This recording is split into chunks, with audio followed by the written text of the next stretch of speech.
Hello and welcome to the Sideline Live podcast. My name is Orla Keeling and I am the host of the podcast, where every week we bring you a brand new episode with guests ranging from Olympic champions to local heroes, coaches, support staff and anybody involved in the world of sport.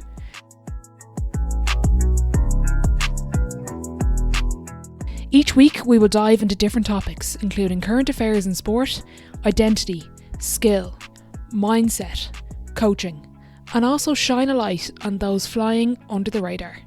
So tune in every brand new episodes, new stories and new insights you've never heard before.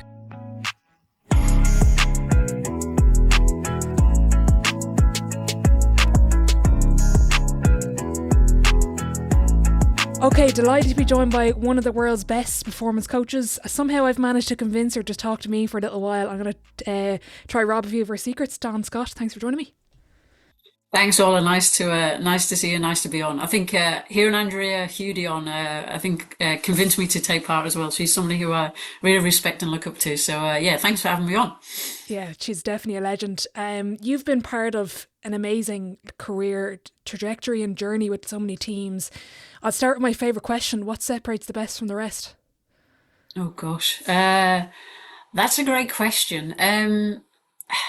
I think things that spring straight to mind are like consistency of behaviours, and sorry, I'm probably going to be like probably a bit like Hudie. A number of different quotes like doing the basics well. I think again you can't, like if you haven't got good foundations, you can't build the rest. So I think being relentless. I just think being relentless in those behaviours and kind of developing those elite habits are really key.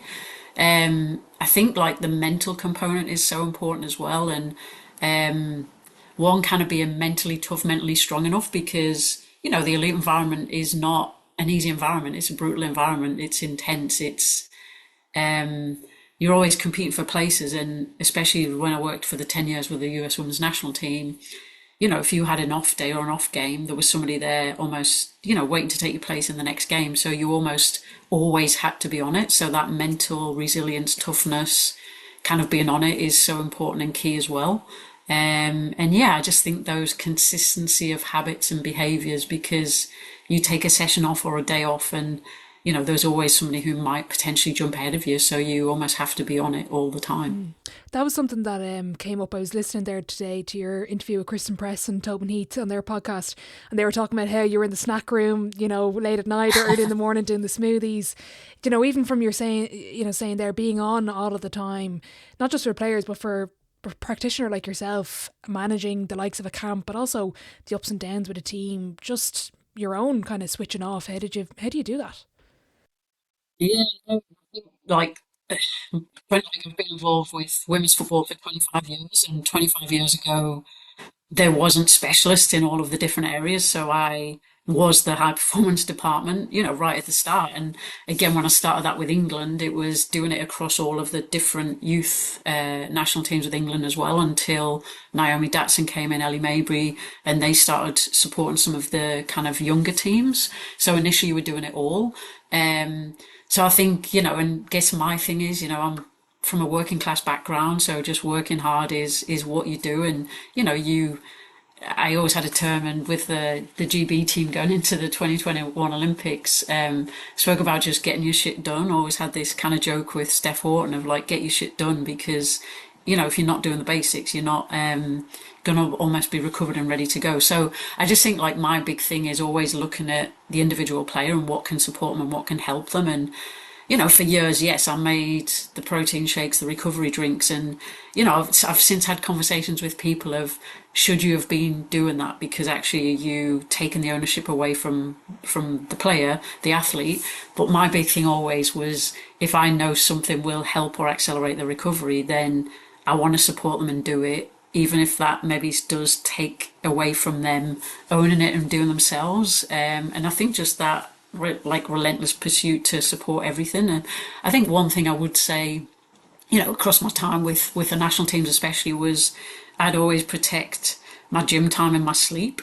And if that meant at times I didn't maybe socialise or, be social or sit in the bar with other staff, then I would make sure, okay, tomorrow this is when breakfast is, when I have to be either checking in with wellness with the players or monitoring or profiling the players or starting the recovery shakes, then I want to be in that gym this time. And now if I work backwards from there, I want to try and get 8 hours sleep, which again is challenge for practitioners and people working in team and national teams, especially when you're on a camp. But I would always try and protect that, because for me, having sleep was so important to then feel good the next day. And then going to the gym is my kind of like, I don't know, just hour of getting in there. My gym routine now is I listen to one, sometimes two podcasts when I'm at the gym. If I put it on times 1.5 or times 2 speed, if I can still follow it at times 2 speed, and like that's just my time to like switch off. And if I'm honest, sometimes I'll come out the gym and I'll have gone through my routine, but I can't really remember it because I'm more listening to kind of the podcast and continually kind of listening to things. So yeah, I think it's that balance of, yeah, it's tough. It's work balance is hard. I think you also, I don't know, have to know what you're getting yourself into and know it is that environment, because, again, I've listened in or heard people talk about work-life balance and you should have it. And I do think it's very hard to have that in elite performance in elite environments. Yeah, I'm actually reading a book at the moment called A Second Set of Eyes. It's by Cody Royal. He basically coaches head coaches, and he was talking about Okay. it's your responsibility as a head coach to look after yourself and figure out what you need to be at your best, whether that's, there's loads of examples in the book, whether that's going to the gym or taking out time. It was really interesting, but that's another side of it. If you are working in sport, you still have to be at your best, so you need to find what Yeah, is that. 100%. Yeah, yeah. And like towards again, like some of it is also resource funding, but partway through like US soccer, like when we travelled, it was you're supplying the players with recovery socks or tights or whatever, and then we'd start supplying the staff with recovery socks because they're travelling as well. And exactly to that point, sometimes when you're travelling, especially overseas, you arrive and the players have a chance to rest, recover. The staff are there unpacking a van or unloading a van or packing a van, and sometimes that is hard and that is momentum. So again, I think it's prioritizing what works for you and what's important for you. And for some staff that is socializing and kind of doing that side or going out and seeing things when you're in a certain place or environment. Mine was always respecting my kind of individual and downtime, and then prioritizing my sleep and gym, because again, just mentally for me, like that just makes me feel better and kind of ready to go. What's it like? We had a call last week kind of discussing what we're going to talk about, and one of the things that came up, you've done a bit of research on it as well, just interested in your experience being a woman in a male dominated industry and just navigating that, particularly in the early days. Yeah, I think like early on you don't really realize, like again when I think about growing up and I just love football. I just go out on the street and play football from the moment I get in from school, got in from school till, late at night, when it was dark. And again you think about like generational, and like I was reading something the other day where our parents too protective of children not going out because, things have happened and not nice things have happened. So they're almost protective. Whereas way back then, maybe it wasn't known as much, some of those things because of media and etc. So you used to go out and just play football. And I probably didn't realise then that actually I didn't have a chance really to play organised. Like at school, I couldn't play. Started going to the football with kind of my dad and watching Newcastle. I think probably round about then started to just feel a little bit like you're in a crowd and you're one of like few females, but your dad's there and you're supporting. And then a few times when my dad couldn't go, like my mum would take me, and you'd then hear the kind of men around us like say, oh, we've got a woman in the crowd, like what's your language kind of thing. And so then you start picking up little things. Did sports science again. I wouldn't say I was on the course and felt like there wasn't many kind of females. Like I think it was probably a good mix and balance. I think then you start moving into the football realm and environment, and it's just then clear again back in like 2000 when I started working in football that yeah, it was very male dominated, and at times there'd be derogatory comments around the female players, or just what their athleticism looked like compared to men, or the state of the women's game at that time. And, I think you're always then battling that. And then, over the last 5, 6 years, I did a master's in sports directorship at Manchester Metropolitan University, which, was a great learning experience, growth kind of experience for me, learning about creative thinking, creative design, kind of systems, processes, and then leadership. And as part of that, you do a dissertation, and I focused mine on like where it like the title heading was like, where are the females, like where are the kind of female high performance directors. And initially I was going to do it in football, but when I did research, and this is like 4 or 5 years ago, and I think it's probably changed since then, but when I first did research in football, there was actually only two females in football, and one was me and the other was Carmen Colmer, who was working in the A-League at the time. So I then changed it to high performance directors in sport. And so, I had some great people. Andrea Hudi was one who I interviewed as part of that process, and, just pulled out some of the experiences that they'd had, whether that was kind of conditions of work, comments. Again, there was kind of some research came out recently that Women's Sports Collective had kind of been involved with, experience of female coaches, and some kind of sexual abuse and some verbal abuse, and, some quite horrific experiences for females. So I think, it's getting better. I still think there's a long way to go.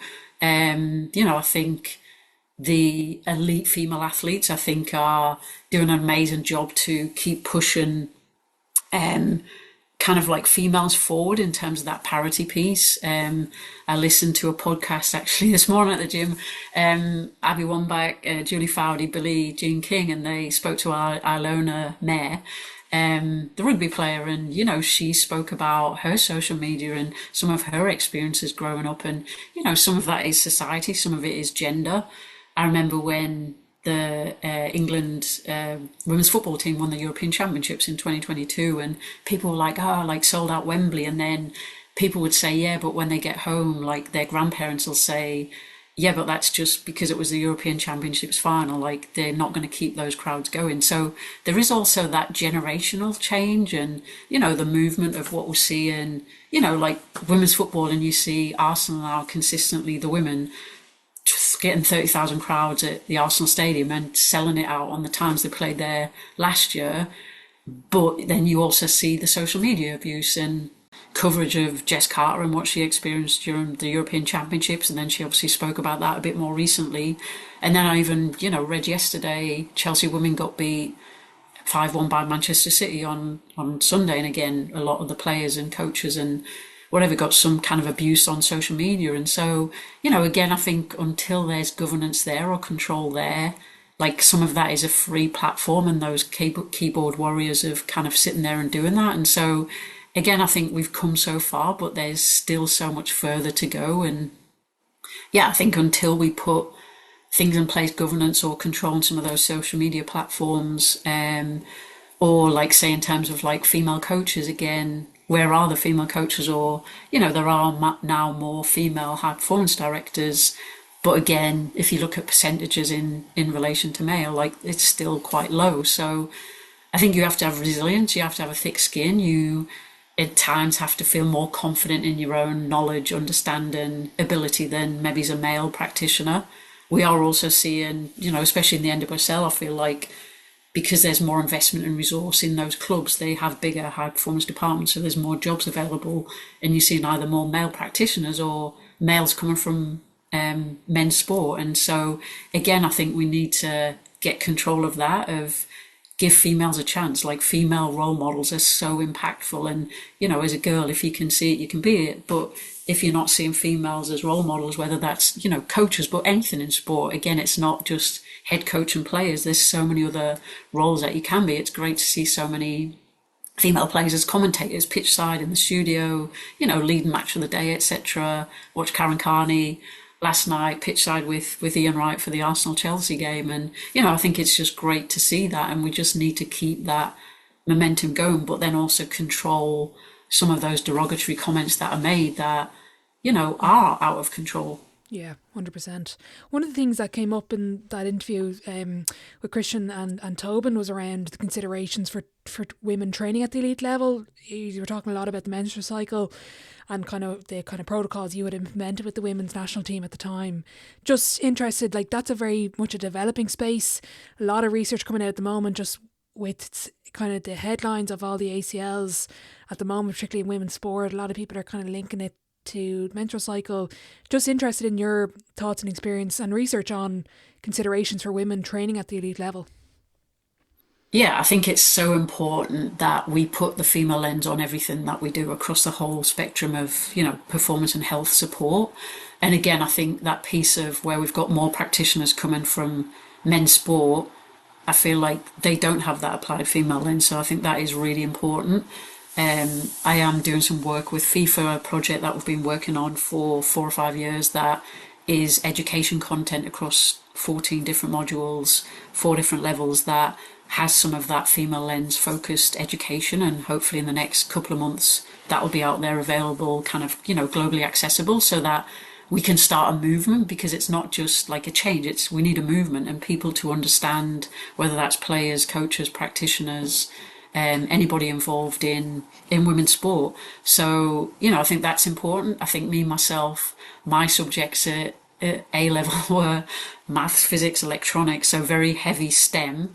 I didn't do kind of A level physiology, biology. So then when I went to university and did sports science, like physiology, anatomy was the area where I had to kind of do more research and, kind of learn more myself. And again, I think back to my 3-year sports science degree, I think we did one or two lectures on the female athlete and, again, not to any great depth. So I actually reflect back to when I then started with England in 2000. And if I'm honest, like, didn't fully think about the impact of hormones or physiology or even like gendered society, like factors and influence on the players. So, again, I think then partway through my role at US Soccer, that's when I started reading, learning more about applied female physiology, hormones, menstrual cycle, etc. I think it was important that I learned and upskill myself before, I then started trying to support and educate the female players around that.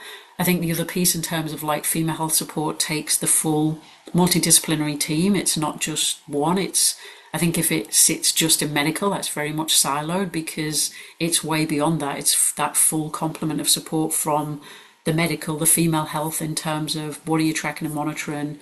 The education is key and fundamental of the players themselves. But for me, the whole support team around a player, like whether that is your MDT, whether that is your technical coaches, your GM, to have some understanding there, that it just becomes like part of the conversation every day. So yeah, started that education like 2016, 17, reach out to people who are way smarter than me in this space. Like, there's some great people who've done their kind of applied PhDs in the last 3-4 years. Kelly McNulty, Sherry-Ann Tame in this space. Kirsty Hicks I worked with for 2 years at Washington Spirit, who again has done so much research in this space and is very much applied as a practitioner.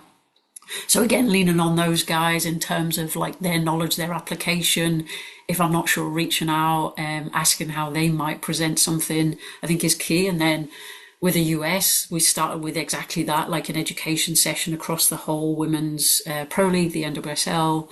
After that, in 2019, with the US women, started just tracking their menstrual cycle, any symptoms, and then really just starting to support the individual player on their symptoms. Didn't modify training, didn't adapt training or strength based on any of that. Again, I don't feel like the research is there. Again, that stat of 6% of the research is focused on females. Yes, more research is starting to be done and coming out, and in UK alone, you've got, Loughborough University, Manchester Met, who have got now these dedicated centres based on female health kind of research and the female lens.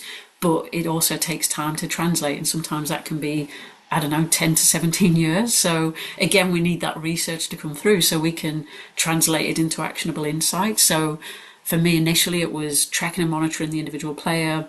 What kind of symptoms do they have? What's the severity? What can we do through nutrition, recovery, sleep, intervention that might help to reduce the kind of symptoms or the severity. And again, start that with the US in 2019, and then introduced similar with England when I went back to the FA at the end of 2019. And I know Ritan Miha, who's there as the doctor, I think he's continued and obviously like taken that on to another level, with England. And then when I went to Washington Spirit, like that was the whole thing at the start was, producing a kind of strategy across 3-4 years of train women as women. And fundamental to that was the female health education support. Again, Kirsty Hicks, that's where I kind of brought Kirsty in, who led on that. And I mean, did phenomenal job with that program and took it way beyond. And she's now at Angel City. But again, the big thing was educate the players, the whole staff, but educate the players, support the individual player. We then brought in Aura Rings to start tracking some of those variables like sleep, temperature, deviation, heart rate variability. And, I think the cool thing for me was, and again, this was kind of Kirsty led on it, but the players had their Aura Rings and, they then would start identifying kind of where they felt they were in the cycle based on some of their changes in their Aura Ring. And, some of it is picking out kind of patterns of behavior or symptoms, if you like. And, in the second half of your cycle in the luteal phase, temperature starts to increase and you start to see it. Like it was fascinating, when you could see some of the aura data for the players, how some of them actually had this almost like perfect curve of increased temperature drop and then next day literally start their next period, their kind of menstruation, but also so variable because, you had players on various kinds of hormonal contraception. So again, understanding that, we had a sports gynecologist there, who was Chimson Oliker, who was phenomenal. And, we actually ended up bringing her in kind of one day a week to support the players because she was so amazing. And, just so the players had that kind of individual support around there.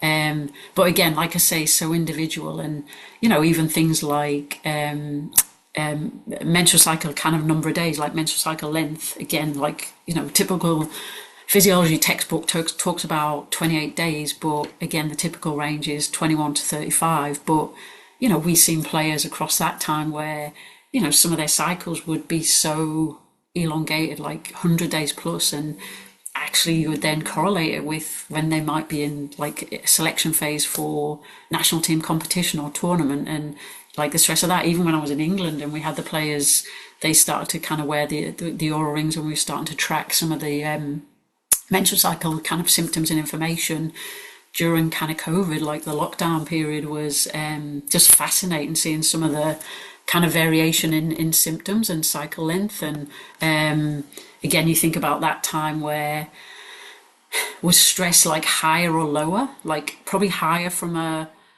person perspective and a, kind of the world of like what on earth is going on, and, just the horrific number of people dying and the kind of state of the world. But from an elite athlete perspective, when, those players have been training consistently and playing consistently, and actually now they almost had like enforced kind of rest and break. And I know obviously that build back to playing again is key and important for return to play and, almost injury prevention reduction.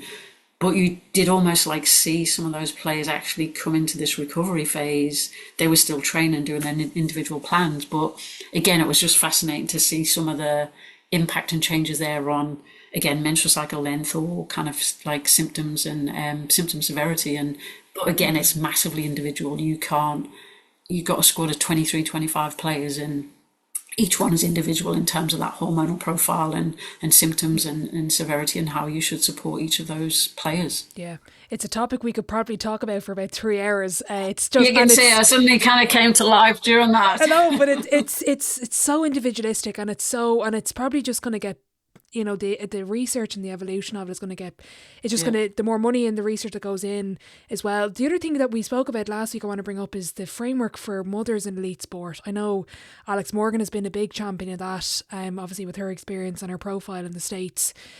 Just love to hear your thoughts on it. Like, there's obviously a number of other athletes. I'm just naming Alex just because it's kind of in the soccer or the football round that we're talking about here. Just interested in your experience with the developing and the conversation around the framework for mothers in sport. Yeah, for sure. And there's obviously kind of like the whole piece of like mothers, but then obviously the kind of pregnancy, postpartum, support and return to play. And, you know, I kind of do some work with Professor Margaret Davenport, who's based in Canada, who she's been working on some guidelines and frameworks for pregnancy and postpartum in terms of, kind of safe exercise prescription, but then also return to play.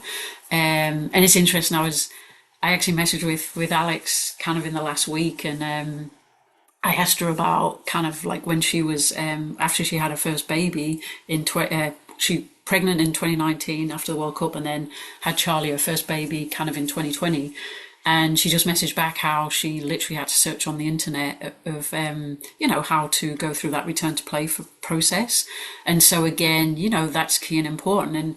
And throughout my 10 years with the US Women's National Team, I worked with Amy Rodriguez Schill and Shannon Box, so many of Christie Rampone, so many of those players who had babies and then returned to play. And, at the time, there were not these frameworks or guidance. And my big thing was always to lean on their physician in terms of what was safe for them kind of to do or otherwise. And get them to guide the process, and then me to almost kind of add on the physical and, the movement preparation and kind of reconditioning that you go through. But, even that, like, a physician is not necessarily like a sports or physician or a sports gynecologist specialist. So, I think even that is important for the individual players. I know there was Claire Emmersley, the Angel City player, documented quite a bit on her Instagram and social media of, her training throughout her pregnancy and, some of the speed numbers she hit and things like that. And again, I think it's important that as much as obviously making sure the player doesn't do too much in that phase, and again these guidelines once they get published in the next kind of month or so, also like making sure the players do enough that you can train to a certain level. And obviously again like that medical lens and input is so key and important. But I think there's that piece of pregnancy kind of postpartum, but then obviously also the mothers, whether they're in a club environment or on the road. And again across kind of like 10 years with England and 10 years with US soccer. Like with England, I worked with Katie Chapman, where she had two boys at the time during my time there, and then all of the kind of mothers throughout my time at US soccer. And with US soccer, the children would come on the road and there'd be a nanny, and it's just an interesting dynamic, because the players were just like, I'm not sure it was a great experience always for the child as they were growing up and getting bad habits and staying up late, and maybe some of the language and some not bad language, but like some of the just kind of like slang language from the players, or naughty habits or things. But I think for the players, it was almost like a welcome relief of like a bit of like mental down, switch off time, whether it was like playing with the children around the hotel or at meal times or in the pool or whatever. So again, I think it's creating an environment where players can have a child and return to play. I think again for so long, and Carly Lloyd spoke about this a little bit, where she wanted to just focus on playing while she was playing, in terms of like fertility and eggs and things like that. Like how do you go through that process so that if you do want a child when you finish playing and you want to focus on your playing and then have a child, there's that option of possibility. And like again, I think it's the knowing piece and educating and kind of informing. But then also if a player does choose during, again, in the US, like you got Sophie Smith and Mal, now Swanson was Pew, but who've just had babies and, coming back into kind of return to play. And it just shows it is possible. And I think for many years it was like, oh no, like you should do that later. Society, gender, I don't know. But now it is possible. And, I just think it's also like just the female body is just incredible as well, that you can have a child and go through such a massive kind of like physiological, mental, kind of social experience and actually come back to play at the elite level. And I think, yeah, you mentioned Alex, but all of the mothers who've done that, who've then played at the elite level post, as well as any level, I think is phenomenal in terms of the ability to do that and just be so focused to come back and do that. Yeah, I've had Julianne Russell on, part of our Irish national team, retired there last year, but came back a year after having her daughter and brought her into the camp. Oh, And yeah, her daughter became famous yeah, around yeah, Ireland. Everyone knows who yeah, Rosie is yeah, yeah. now because she's on the TV. I'd love to know for younger athletes that want to be at the levels that you were operating at, just when you name the athletes that you're with, just, the advice that you'd give aspiring athletes that want to play at an elite level, whatever discipline that they choose. Oh, uh, that's a great question. I mean, I think anything is possible. I think first and foremost. Again, I've just podcasts I've listened to recently. It was one was about you should never dampen anybody's dreams or vision. So I think one is anything is possible. Also to appreciate it's not easy to kind of commit and be at the elite level. Again, some players I've spoke to recently spoke about how early in their career they just wanted to play football, play the sport, didn't really realize about the importance of everything off the field. So I just think that piece of it's almost like you're a 24/7 kind of athlete in terms of your behaviours of yes, it's whatever your sport is or discipline is that you're competing in. It's everything off it really that gets you to there. So one is that I think two is like being open to learn and watching athletes train and prepare and actually seeing what it takes. Yeah, well, like watching as many, I don't know, kind of athletes at different levels in terms of what they do, reading as much as you can.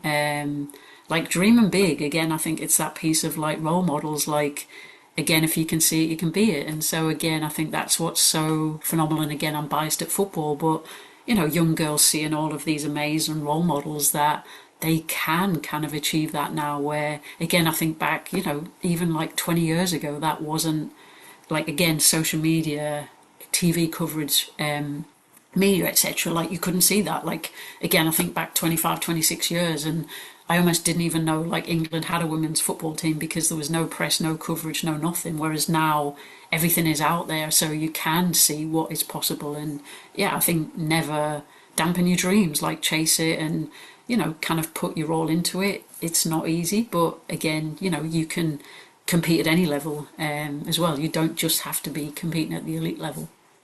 Yeah, brilliant. What when you get to the elite level then, what's the biggest misconception about elite athletes?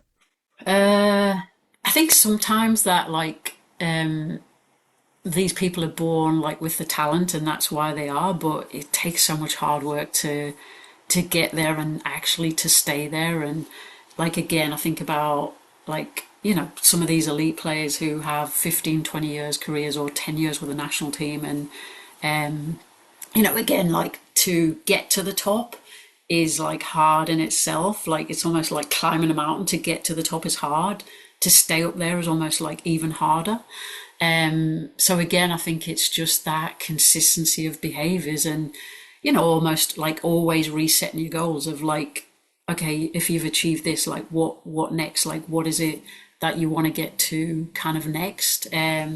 But yeah, I just think that yes, talent will get you so far, but it's everything else around it. And I think even more so now that there is more research, we know more, there are more, kind of female athletes competing. Like it's even harder there because there's more numbers. So again, yeah, like talent will get you so far, but I've also seen so many skillful, talented football players not make it to that elite level because they've not committed to everything else, whether it's the physiology, psychology, nutrition, recovery, etc. So you have to commit to the full package to get there and to stay there.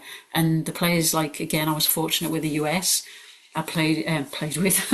I was never good enough to play, but I do believe that if there was an opportunity for girls to play when I was young, I would have been. I always used to laugh with Kelly Smith. I always used to laugh with Kelly Smith and say I could have competed with her. I mean, Kelly, like incredible, like one of the best that I ever worked with. But I was fortunate to also work with Christie Pierce, which is a name now, where she in 2015 when won the World Cup with the US, she turned 40 in those World Cup finals, and for me, she was like probably one of the biggest advocates for like sports science and all of that stuff that people really like. You're a nag, like people don't want to do, but she did it all, and like she was captain of the team for a long period of time, like her and Abby Wambach. But she was so committed to all of the physical side, and she kind of almost had the nickname of Captain America. And she's probably fitter now than she even was as a player. Like, has just always been so committed to the training, but the recovery and the sleep. And again, anything like I would bring in or educate on, like, she would do it. And I think, again, testament to her that in 2015, like, she turned 40 during that World Cup kind of cycle and win in Canada. What, when you mentioned that group, I know I said to you last week that I would have seen you kind of on the videos and watched the videos. I actually went to 2019 myself. My best mate Oh, nice. went to Park the Princes and watched the US team demolish, I think it was Chile at the time. So I kind of was, and we all obviously followed along that tournament and other tournaments. Just interested, like I asked Andrew Hoody this question as well. What does it take to win? Oh. Uh, I mean, that's a great question, because again, it's like you could talk about the result, but it's like it's the journey and it's the path to get there. And again, like there's those, like, it's not like that.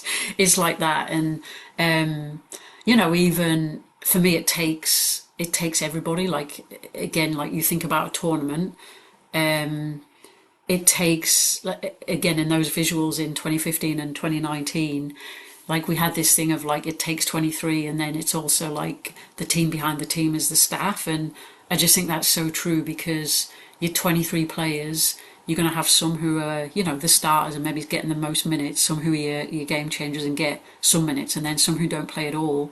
But your player 23 who doesn't get any minutes is just as important as player one, because player 23 is the one who's in training every single day and actually getting the other players prepared. So I think it's that of like it takes the whole players and team to do it. And again, in 2019, our mantra the whole time is like we're on a mission, and the mission is to win the World Cup. And but also behind that is like the team behind the team of the staff and the resource. But most importantly is like the cohesion, the communication, the culture, the vision, the language, the behaviours within that staff group, because ultimately, like, you are the ones like supporting the players. And I think that is key, especially in a tournament win where you're kind of together and on the road for, I don't know, 50, 55 days. Like, you sometimes do get this, and you get players who, like Lindsay Horan in the 2019 World Cup, started the first three group games, didn't then play in the round of 16, didn't play in the quarterfinals. Sam Ewers played in those two.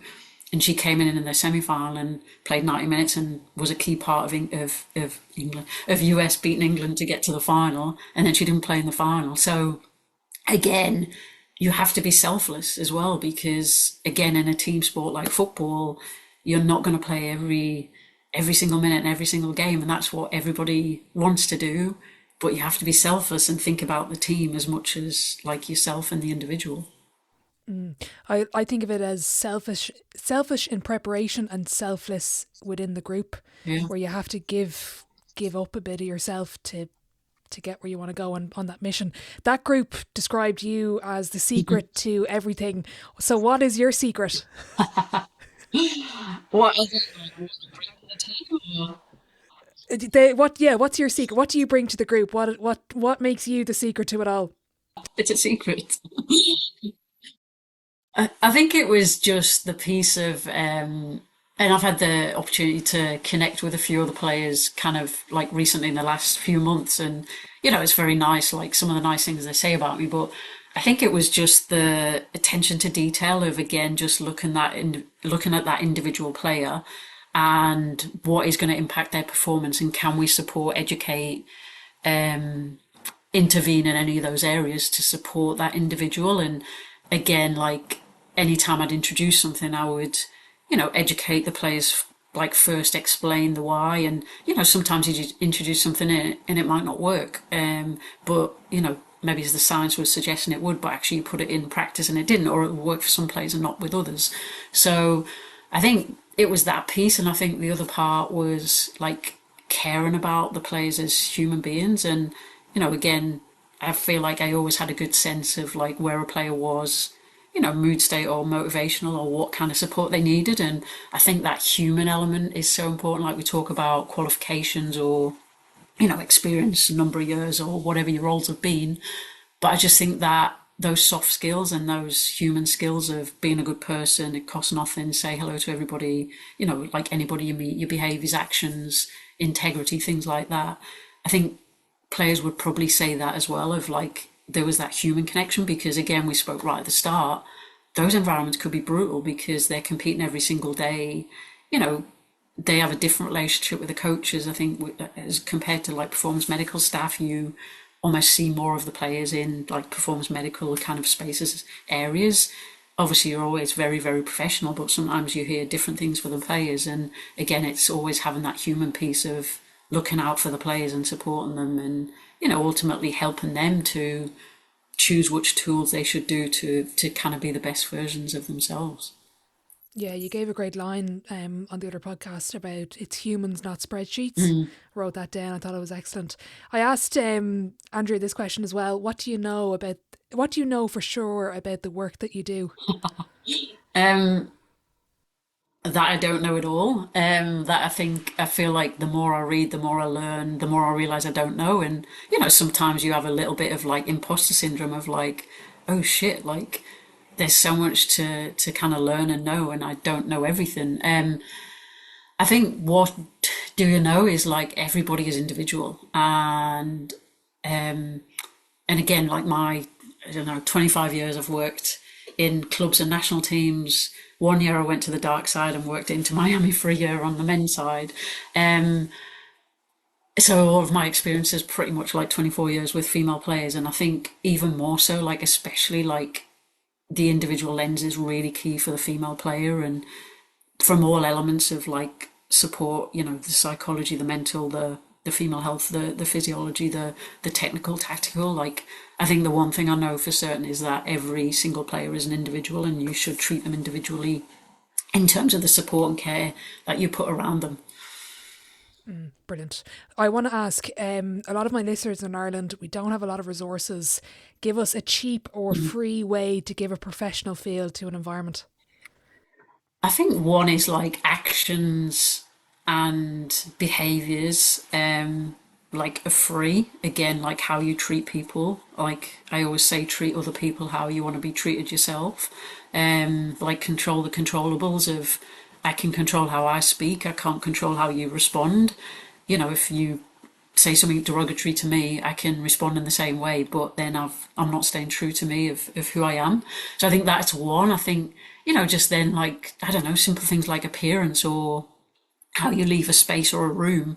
I always used to get, I maybe shouldn't say this, but like frustrated with like with the women's national team, like we'd have these minivans when we were in training camps, and the players would have so many, and then there'd be one for equipment, one for medical performance, and then the technical coaches would have one. And whenever I got on the technical coach's van, if I was going off to the supermarket, the grocery store to get snacks, there'd just be so much like crap and rubbish in there. And I'm like, like if a player gets in, they see this and it's like, this is not conducive to like elite behaviors. So I think just simple things like that, like you can do those basics of like, you walk in a room and it's untidy and messy and, kind of litter, like it doesn't look like a professional environment. Like you clean it up and it, you take care of the space, take care of people. I think just those simple, like hold the door open for the person in front or the person behind you, whether that is the owner, CEO, or the person coming in to do the cleaning in the building. Like I've always been somebody who will walk in and you say hello to everybody, and make an effort to kind of get to know people as players, but also as human beings as well. Yeah, I love that. I'm going to fly through the sideline seven, conscious of time. It's the same 7 questions at the end of every episode. Question 1, Don. I get the sense you are a quotes woman, so I'd love to know what's your favourite quote. Oh gosh, there's so many, and I guess I've dropped a few in. I think the one that has been massive for me over the last 5, 6 years is know thyself. I think until you know yourself and your own, I don't know, quirks, actions, behaviours, mindset, how you interact with people, I think until you know that and reflect a lot on that, I think like in terms of interacting with other people or creating an environment, I think that is really key and kind of fundamental to doing that. And again, that was a big part of the leadership module that I did on the Masters in Sports Directorship, was really learning more and more about myself. And, sometimes how that might be perceived and how I should kind of flex and adapt based on the environment, the situation, whether I was managing up, side, or kind of down, and who I was interacting with in terms of their performance preference as well. Brilliant. Question two: pick the best sporting event you've been to. Pick one as working and one as a fan. As a fan, Newcastle Carling Cup final win in March last year, kind of incredible. Like I went to the FA Cup finals in, I don't know when it was, probably 2000s, and we lost like two in a row against Man United, and so to win last year, like tears and joy, and yeah, just incredible. Um, Working, I feel like again for 25 years, well 20 years because last five I've not kind of been pitch side or on the bench, but like 10 years with England, 10 with the US women, like had the best seat in the house, like literally on the bench, but it's a different experience. You're not watching as a fan, you're kind of working at the game. Um, I think it's hard. I think I'm going to cheat and say one with England was when we beat Holland in the semi-finals of the European Championships in 2009 to get to the final. Like that was just incredible to almost see that growth of like getting beat like 6-0 by Germany in my early days to actually qualifying for the final in 2009. I think with the US again, like I think it's hard because it's always like the journey, like not necessarily like the final game. And I think a big one for me is like the 2011 World Cup in Germany against Brazil. We're in extra time, 123rd minute, and we're 2-1 down against Brazil and about to go out of the game, out of the kind of World Cup in the quarterfinals, which is would have been like the kind of lowest a US team had ever fared. And then Abby Wambach scored a header in like the 123rd minute, and literally like there was like the circumference of a ball of where she could have scored. And the game went into penalties, and we won kind of on penalties, and that was just incredible. And then I guess just slipping in like the two World Cup finals. I mean, again, just incredible pinch me moments, and as well, like again, fortunate like Wembley, the 2012 Olympics, like just those games are just incredible in different ways. But I'm always about the journey, like not necessarily kind of like the final ending, because it's those journeys along the way that like mean that those kind of finals in great matches can happen. Yeah. You've just cheated your way to that answer, but that's okay. I'll accept all five of them. Question three: biggest setback or challenge so far in your career, and how did you react to it? Um, that's a great question. I think I've touched on it a little bit where like for 10, 15 years, like I was the high performance department, or like, sports science department. And then it was around about 2015, so 5 years into my time with the US women, where we won the World Cup in 2015, and Jay Berhalter kind of said we could increase the number of staff in supporting the women. And so brought in somebody to help support me across the women's national teams, but then also the league. And probably at that time, I felt we just won the World Cup, so I found it difficult to kind of give up control in some of those areas or to delegate. And so the first person came in, and I feel like as a leader, as a manager, it didn't really work out. And I think he lasted 6, 8 months and then moved to a different role within the federation. And so I think I just learned so much at that time about myself of like being, control, and, you now need to start thinking of that transition of how do you delegate and, feel okay with that. And so then, the next person who then came in, it was delegating them certain projects and them to lead on certain things. So, and I think that probably kick-started probably the last 10 years of like my leadership journey of really learning more about myself and how I do manage, lead, and interact with others, and hopefully being a better kind of person manager throughout that process. The flip side: your biggest achievement on or off the pitch, or in or outside of sport? Oh gosh, kind of outside of sport, like finishing my PhD, which was a 7, 8 year journey alongside working full time with teams. So kudos to my supervisor Rick Lovell, who supported me in that process. But I also felt I learned so much and could apply so much in the role. Um, On the field, I don't know. Again, I guess you think about kind of the medals of some of those teams, like the back-to-back World Cup was pretty special, and the player, but also about the players and the staff who were involved in that process, and just those fun times that you look back, throughout that time and experience with them. Brilliant. Question 5, advice to your 18-year-old self? Uh, oh gosh, I don't know. I don't know. Just like never give up. Just be resilient. Like chase your dreams. Like be who and what you want to be. Brilliant. Dream dinner guest and why? Oh, this is a difficult one. I probably oh my goodness, was trying to think about this one and what it would be. I don't want to be kind of sentimental or get upset, but my dad passed away in 2012 when I was in World Cup qualifiers. So, dad. Absolutely, yeah. Final question before I let you go. If your life was a book, which someday I think it should be, what chapter would this be called? Poof. I think half time, and the reason being, I think again, sometimes I reflect back and think I had 25 years with clubs and national teams, and I'm like, do I want to keep going on that trajectory of being full time in a club or national team? And then sometimes I kind of think about, gosh, like how long of a career have you got left, and you know what else do you want to do? And again, just been reading and listening to lots of podcasts because, I'm also the wrong side of 50 and you're like, oh my gosh, like how many years working have I got? And again, I just read something, I don't want this to be morbid, where whatever I read, like the average age for death of a female is 82. And so, that gives me like 30 more years. And then this kind of saying quote was, instead of thinking, well, I've only got 30 years left, actually like think back and go, what have I done in the last 30 years? And when I think back to that, I was like literally finishing my degree and then having these amazing 25 years with clubs and national teams, and the amount I could travel, and my mum could come out and travel and see the world, and like sisters, nephews, etc. So I think half time, because it then changes that narrative of like, okay, gosh, like if I have if my next 30 years are like that, wow, I can't wait. So yeah, half time.